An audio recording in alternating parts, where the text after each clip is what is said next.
മുഖ്യമന്ത്രിയെ തീരുമാനിക്കാനുള്ള ചർച്ചകൾ പറഞ്ഞ് കോമഡിയായി മാറുന്ന സാഹചര്യമാണ്. എന്തായാലും കേരളത്തിലെ മുഖ്യമന്ത്രിയെ തീരുമാനിക്കാനുള്ള ചർച്ചകൾ അങ്ങ് ഡൽഹിയിൽ തുടർന്നുകൊണ്ടിരിക്കുകയാണ്.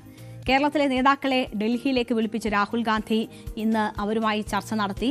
ഇനി ഖർഗെ ചാർട്ടേഡ് ഫ്ലൈറ്റിൽ ഏതാണ്ട് ഈ സമയത്തേക്ക് ഖർഗെ രാഹുലിന്റെ അടുത്തെത്തിയിട്ടുണ്ട്. അപ്പോൾ ഉടൻ തന്നെ അതുമായി രാഹുലും ഖർഗെയുമായുള്ള ചർച്ചകൾ നടക്കും. എപ്പോൾ പ്രഖ്യാപനം എപ്പോൾ ഉണ്ടാകുമെന്നതിൽ മാത്രം ഇപ്പോഴും ഒരു തീരുമാനമായിട്ടില്ല. പ്രധാനമന്ത്രി കേരളത്തിലെ മുഖ്യമന്ത്രി തീരുമാനത്തെ പരിഹസിച്ച് കഴിഞ്ഞ ദിവസം രംഗത്തെത്തുന്നത് നമ്മൾ കണ്ടതാണ്. എന്തായാലും കേരളത്തിലെ മുഖ്യമന്ത്രിയെ തീരുമാനിക്കാനുള്ള കോൺഗ്രസ് ചർച്ചകൾ പ്രധാനമന്ത്രിയുടെ പരിഹാസത്തോടെ എന്തായാലും ദേശീയ തലത്തിൽ തന്നെ വലിയ ട്രോളായി മാറുന്ന കാഴ്ചയാണുള്ളത്. അതേസമയം 8 ദിവസമായിട്ടും തീരുമാനം പ്രഖ്യാപിക്കാൻ കഴിയാത്തതിൽ ഘടകകക്ഷികളിലടക്കം പ്രതിഷേധം പുകയുന്നു എന്ന സാഹചര്യം കൂടിയുണ്ട്. ഒരു വലിയ യുദ്ധം പടവെട്ടി ജയിച്ചു വന്നതാണ് കോൺഗ്രസ്. എന്തായാലും അതിനുശേഷം നടന്നിട്ടുള്ള മുഖ്യമന്ത്രി കസേരയ്ക്ക് വേണ്ടിയുള്ള യുദ്ധം അതിൻ്റെ മാറ്റെല്ലാം കുറച്ചു കളഞ്ഞിരിക്കുകയാണ്. എന്താണ് ഇന്ന് സംഭവിച്ചത് എന്നത് നമുക്ക് വിശദമായി നോക്കാം.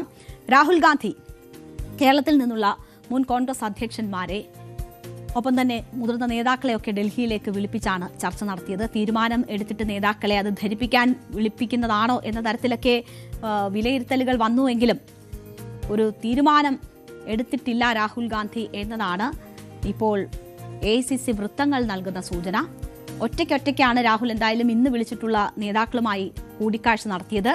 മുൻ പ്രസിഡന്റുമാരായ K Muraleedharan, VM Sudheeran, Mullappally Ramachandran, K Sudhakaran, MM Hassan, അച്ചടക്ക സമിതി അധ്യക്ഷൻ തിരുവഞ്ചൂർ രാധാകൃഷ്ണൻ, KPCC വർക്കിംഗ് പ്രസിഡന്റുമാരായ AP അനിൽകുമാർ, PC വിഷ്ണുനാഥ്, ഷാഫി പറമ്പിൽ എന്നിവരോടാണ് ഡൽഹിയിലെത്താൻ പറഞ്ഞിരുന്നത്. അവരുമായാണ് രാഹുൽ ഇന്ന് ഒറ്റയ്ക്കൊറ്റയ്ക്ക് കൂടിക്കാഴ്ച നടത്തിയത്.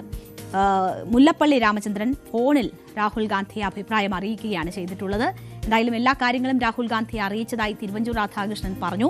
ചില സംശയങ്ങൾ രാഹുൽ ചോദിച്ചു, അതിന് മറുപടി പറഞ്ഞു. കഴിയുന്നത്ര വേഗം തീരുമാനമുണ്ടാകുമെന്നാണ് പ്രതീക്ഷയെന്നാണ് തിരുവഞ്ചൂർ രാധാകൃഷ്ണൻ ഈ കൂടിക്കാഴ്ചയ്ക്ക് ശേഷം പറഞ്ഞത്.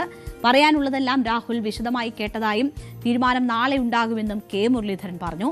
MLA-മാരുടെ പിന്തുണ പരിഗണിക്കണമെന്നാണ് നിലപാടെന്നായിരുന്നു K സുധാകരൻ പറഞ്ഞത്. നേതാക്കളുടെ അഭിപ്രായം കേട്ട ശേഷം രാഹുൽ ഗാന്ധി തീരുമാനമെടുക്കുമെന്നതാണ് പ്രതീക്ഷിക്കുന്നത്. എന്തായാലും മുതിർന്ന നേതാവ് സോണിയാഗാന്ധി ഇതുവരെയും ഈ കാര്യത്തിലൊരു തീരുമാനമോ അവരുടെ അഭിപ്രായമോ പറഞ്ഞിട്ടില്ല എന്നറിയുന്നു. മുതിർന്ന നേതാവ് AK ആന്റണിയും ആരെയും നിർദ്ദേശിച്ചിട്ടില്ല എന്ന സൂചനകളാണ് വരുന്നത്. സോണിയാഗാന്ധി തീരുമാനം എടുക്കണമെന്നതാണ് കോൺഗ്രസ് അധ്യക്ഷൻ മല്ലികാർജ്ജുൻ ഖർഗെ ഉൾപ്പെടെയുള്ളവരുടെ അഭിപ്രായം. KC വേണുഗോപാലുമായി ഖർഗെയ്ക്കും രാഹുലിനും വ്യക്തിപരമായി തന്നെ വലിയ ബന്ധമുണ്ട്. ഈ സാഹചര്യത്തിൽ സോണിയാഗാന്ധി തീരുമാനിക്കട്ടെ എന്ന നിലപാടിലേക്ക് ഖർഗെ എത്തി എന്നതാണ് നമുക്ക് അറിയുന്നത്. എന്തായാലും പ്രഖ്യാപനം വൈകുന്നത് വിജയത്തിന് മങ്ങലേൽപ്പിച്ചു എന്ന കാര്യത്തിൽ യാതൊരു സംശയമില്ല. അത് KPCC അധ്യക്ഷൻ സണ്ണി ജോസഫിന് തന്നെ ഇന്ന് സമ്മതിക്കേണ്ടി വന്നിരിക്കുകയാണ്. സണ്ണി ജോസഫ് ഈ തീരുമാനം വൈകുന്നതിനെ കുറിച്ച് പറഞ്ഞതുകൂടി കേൾക്കാം. വെളുത്ത പുക പ്രതീക്ഷിക്കുകയാണ്. ഞാൻ അതിന് പ്രത്യേക സമയം പറയുന്നില്ല. എത്രയും താമസം ഉണ്ടാകുമെന്ന് പ്രതീക്ഷിക്കുന്നു. വൈകലിനൊരു ചെറിയ മങ്ങലേറ്റിട്ടുണ്ട്. That I do admit. വൈകിയതും ഇതുമായി ബന്ധപ്പെട്ട അതൊക്കെ പരിഹരിച്ച് മുന്നോട്ട് പോകും. 8 ദിവസമായി തീരുമാനം പ്രഖ്യാപിക്കാൻ കഴിയാത്തതിൽ വലിയ പ്രതിഷേധം ഘടകകക്ഷികളിൽ ഉൾപ്പെടെ ഉയരുന്നുണ്ട്. അപ്പോഴാണ് KPCC അധ്യക്ഷൻ വലിയ തമാശ പറയുന്ന രീതിയിലൊക്കെ അത് അഡ്മിറ്റ് ചെയ്യുന്നു എന്ന് പറയുന്നത്. എന്തായാലും ഘടകകക്ഷികളിലടക്കം വലിയ പ്രതിഷേധമുണ്ട്. ലീഗ് നേതൃയോഗം നാളെ ചേരുമെന്ന വിവരം വരുന്നുണ്ട്. അത് മുഖ്യമന്ത്രി തീരുമാനം വൈകുന്ന കാര്യങ്ങളും ഒപ്പം മന്ത്രിസ്ഥാനത്തെ സംബന്ധിച്ച് അവരുടെ അവകാശവാദങ്ങൾ സംബന്ധിച്ചുമൊക്കെയുള്ള കാര്യങ്ങളിൽ ചർച്ച നടക്കും എന്ന വിവരങ്ങളാണ് വരുന്നത്. ഘടകകക്ഷികൾ ഇതിനോടകം തന്നെ ഘടകകക്ഷികളുടെ അഭിപ്രായങ്ങളും ഹൈക്കമാൻഡ് പ്രതിനിധികളും ഒപ്പം രാഹുൽ ഗാന്ധിയും ഒക്കെ തേടിയിട്ടുണ്ട് എന്ന വിവരങ്ങൾ വരുന്നുണ്ട്. അതേസമയം ഘടകകക്ഷികൾ അഭിപ്രായം പറയുന്നതിനെതിരെ മറ്റുള്ള കോൺഗ്രസിലെ പ്രധാനപ്പെട്ട നേതാക്കൾ രംഗത്ത് വരുന്നത് നമ്മൾ കണ്ടു. മാത്യു കുഴൽനാടനൊക്കെ ആ രീതിയിൽ വലിയ സന്ദേശങ്ങൾ നൽകുന്നത് കണ്ടു. ഇപ്പോൾ ഘടകകക്ഷികൾക്ക് മുഖ്യമന്ത്രിയെ തീരുമാനിക്കുന്ന വിഷയത്തിൽ യാതൊരു കാര്യവുമില്ല എന്ന് പറഞ്ഞ് രംഗത്ത് വരികയാണ് MM ഹസൻ. അദ്ദേഹം ഇന്ന് മാധ്യമങ്ങളോട് തന്നെ അക്കാര്യം പറഞ്ഞു. ഹൈക്കമാൻഡിനെ എപ്പോഴും എല്ലാവരെയും വിളിക്കാമല്ലോ. ഹൈക്കമാൻഡിനെ എല്ലാവരെയും വിളിക്കാം, സംസാരിക്കാം. അതിന്റെ ഭാഗമായി മുൻ പ്രസിഡന്റന്മാരായ ഞങ്ങളെ വിളിച്ചു, ഞങ്ങൾ വന്നിരിക്കുന്നു. സാധാരണഗതിയിൽ ഒരാഴ്ചക്കുള്ളിലൊക്കെയാണ് വാസ്തവത്തിൽ ലീഡർമാരാണ് മുഖ്യമന്ത്രി ആരാണെന്ന് തീരുമാനിക്കുന്നത്. അധികം സമയം വൈകിട്ടില്ല, ഇനിയൊട്ടും വൈകാൻ പാടില്ല. UDF-നെ സംബന്ധിച്ച് അല്ലെങ്കിൽ കോൺഗ്രസിനെ സംബന്ധിച്ച് ഒരു പ്രൊസീജിയറുണ്ട്. പാർലമെന്റ് മെമ്പർ തെരഞ്ഞെടുക്കപ്പെട്ട MLA-മാരോട് അഭിപ്രായം ചോദിച്ചു. ഇപ്പൊ ഞങ്ങളെല്ലാം വിളിച്ചിരിക്കുന്നു. ഞങ്ങളുടെ എല്ലാം അഭിപ്രായം ചോദിക്കുന്നു. അതിന്റെ അടിസ്ഥാനത്തിൽ ഹൈക്കമാൻഡ് എടുക്കുന്ന തീരുമാനം ഞങ്ങളെല്ലാവരും അംഗീകരിക്കുമെന്ന് ബന്ധപ്പെട്ടവരെല്ലാം പറഞ്ഞിട്ടുണ്ട്. ഘടകകക്ഷികൾക്ക് ഇതിൽ വലിയ കാര്യമില്ല. എന്താണെന്നറിയാമോ, കോൺഗ്രസിന്റെ ലീഡർ ആരാണെന്നുള്ളത് കോൺഗ്രസ് ആണ് തീരുമാനിക്കുന്നത്. ഘടകകക്ഷികളോട് അഭിപ്രായം ചോദിച്ചാൽ പറയാം. അവരോട് അഭിപ്രായം ചോദിച്ചിട്ടുണ്ട്, പറഞ്ഞിട്ടുണ്ട്.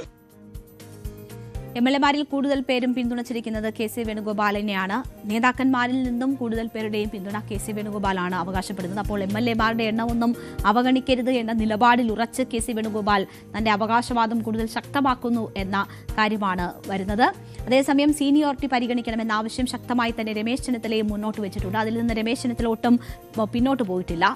മുഖ്യമന്ത്രി സ്ഥാനമില്ലെങ്കിൽ മറ്റൊരു പദവിയും സ്വീകരിക്കില്ലെന്ന ഉറച്ച നിലപാടിൽ VD സതീശനും തുടരുന്നു എന്നതാണ് മനസ്സിലാകുന്നത്. തീരുമാനം എന്തായാലും നീണ്ടുപോവുകയാണ്. കോൺഗ്രസ് നേതൃത്വത്തിന്റെ വിലക്ക് മറികടന്ന് വീണ്ടും നേതാക്കൾക്ക് ഫ്ലെക്സുമായി അണികൾ രംഗത്ത് വരികയാണ്. ഹൈക്കമാൻഡ് AICCയുടെ നിർദ്ദേശം മറികടന്നാണ് ഈ ഫ്ലെക്സുകൾ വീണ്ടും ഉയരുന്നത് എന്നത് നമ്മൾ കാണണം. അത്രമാത്രം അതൃപ്തി കോൺഗ്രസ് പ്രവർത്തകർക്കിടയിലും കോൺഗ്രസിന് വേണ്ടി വോട്ട് ചെയ്തവർക്കിടയിലും ഉണ്ടാകുന്നു എന്നതിന്റെ സൂചനകൾ തന്നെയാണ്. എറണാകുളം പള്ളുരുത്തിയിൽ VD സതീശനും ഷാഫി പറമ്പിലിനും അനുകൂലമായാണ് ഇന്ന് ഫ്ലെക്സ് ഉയർന്നത്. കോൺഗ്രസ് മണ്ഡലം കമ്മിറ്റിയുടെ പേരിലാണ് ഫ്ലെക്സ് പ്രത്യക്ഷപ്പെട്ടത്.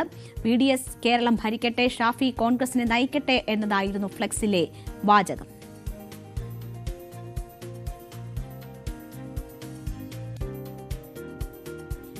കണ്ണൂർ പഴയങ്ങാടിയിൽ KC വേണുഗോപാലിന്റെ ചിത്രത്തിൽ കരിയോയിൽ ഒഴിച്ചുള്ള പ്രതിഷേധം കൂടി ഇന്ന് കണ്ടു.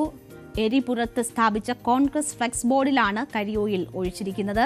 കാവലായി കരുതലായി കരുത്ത് പകർന്നവർ എന്നെഴുതിയ ഫ്ലെക്സിൽ KC Venugopal, VD Satheesan, Ramesh Chennithala, advocate Sunny Joseph എന്നിവരുടെ ചിത്രങ്ങളുണ്ടായിരുന്നു. ഇതിൽ KC വേണുഗോപാലിന്റെ ചിത്രം തെരഞ്ഞുപിടിച്ച് അതിൽ മാത്രം കരിയോയിൽ ഒഴിച്ചിരിക്കുന്ന നിലയിലാണിത് പിന്നീട് കണ്ടത്.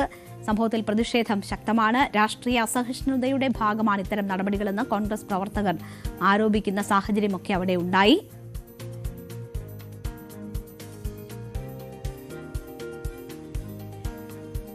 വിമർശിച്ച് സമസ്ത മുഖപത്രം രംഗത്ത് വരുന്നു എന്നതുകൂടി നമ്മൾ കണ്ടു. മുഖ്യമന്ത്രി പ്രഖ്യാപനം വൈകുന്നതിൽ വലിയ വിമർശനമാണിന്ന് സമസ്ത മുഖപത്രം രേഖപ്പെടുത്തിയത്. തെരഞ്ഞെടുപ്പിലെ മഹത്തായ വിജയത്തിന് ശേഷം ഭരണഘടനാപരമായ ഉത്തരവാദിത്തങ്ങളിലേക്ക് കടക്കുന്നതിന് പകരം കോൺഗ്രസ് നിഴൽ യുദ്ധത്തിൽ ഏർപ്പെടുകയാണെന്ന് സുപ്രഭാതം കുറ്റപ്പെടുത്തുന്നു. 102 MLA-മാരെ വിജയിപ്പിച്ച ജനങ്ങളോട് പ്രതിബദ്ധതയില്ലാത്ത സമീപനമാണ് കോൺഗ്രസിന്റേത്. കൂടിയാലോചനകൾ ജനാധിപത്യ രീതിയാണെങ്കിലും ദിവസങ്ങൾ നീളുന്ന ഈ അനിശ്ചിതത്വം കൊള്ളരുതായ്മയാണെന്നും മുഖപ്രസംഗത്തിൽ വിമർശിക്കുന്നുണ്ട്. കോൺഗ്രസിന്റെയോ മുന്നണിയുടെയോ വോട്ട് കൊണ്ട് മാത്രമല്ല ഈ വിജയം സാധ്യമായത്. വോട്ട് ചെയ്തവരെ അന്ധഭക്തരായി കാണുന്നത് കോൺഗ്രസ് സ്വയം കുഴി തോണ്ടുന്നതിന് തുല്യമാണ്. അധികാരത്തിന് വേണ്ടിയുള്ള ഈ ആഭ്യന്തര കലഹം മതേതര ശക്തികളെ ദുർബലപ്പെടുത്തുമെന്നും ഇത് വർഗീയ വിദ്വേഷ ശക്തികൾക്ക് വളരാൻ അവസരമൊരുക്കുമെന്ന മുന്നറിയിപ്പോടു കൂടിയാണ് ഈ മുഖപ്രസംഗം അവസാനിക്കുന്നത്. എന്തായാലും കേരളത്തിൽ കോൺഗ്രസിന് വലിയ ഭൂരിപക്ഷമുണ്ട്. അവർക്കൊരു നേതാവിനെ തീരുമാനിക്കാൻ പക്ഷേ കഴിയുന്നില്ല എന്നതാണ് സാഹചര്യം. സർക്കാരിൻ്റെ കാര്യത്തിൽ 2.5 വർഷത്തെ അധികാരം പങ്കിടൽ സൂത്രവാക്യമോ അല്ലെങ്കിൽ 5 വർഷത്തിനിടെ 5 മുഖ്യമന്ത്രിമാർ എന്ന ഫോർമുലയോ അംഗീകരിക്കാൻ കോൺഗ്രസിന് കഴിയുന്നില്ല എന്നതാണ് കഴിഞ്ഞ ദിവസം പ്രധാനമന്ത്രി നരേന്ദ്രമോദി കോൺഗ്രസിനെ പരിഹസിച്ചത്. അതുകൊണ്ട് തന്നെ തീരുമാനം നീളുന്നത് കോൺഗ്രസിന് ദേശീയ തലത്തിലും ഇപ്പോൾ വലിയ ക്ഷീണമുണ്ടാക്കിയിരിക്കുകയാണ്. 10 വർഷം സംസ്ഥാനത്ത് പ്രതിപക്ഷത്തിരുന്നതിന് ശേഷമാണ് കോൺഗ്രസിന് വലിയൊരു വിജയം കോൺഗ്രസ് നേതൃത്വം നൽകുന്ന മുന്നണിക്ക് ജനങ്ങൾ നൽകിയത്. അതിനുശേഷമാണ് ഈ അവസ്ഥയുണ്ടാകുന്നത് എന്നത് വലിയ സങ്കടകരമായ കാര്യമാണ്. ഹൈക്കമാൻഡ് തന്നെയാണ് പ്രതിസ്ഥാനത്ത് വരുന്നത്.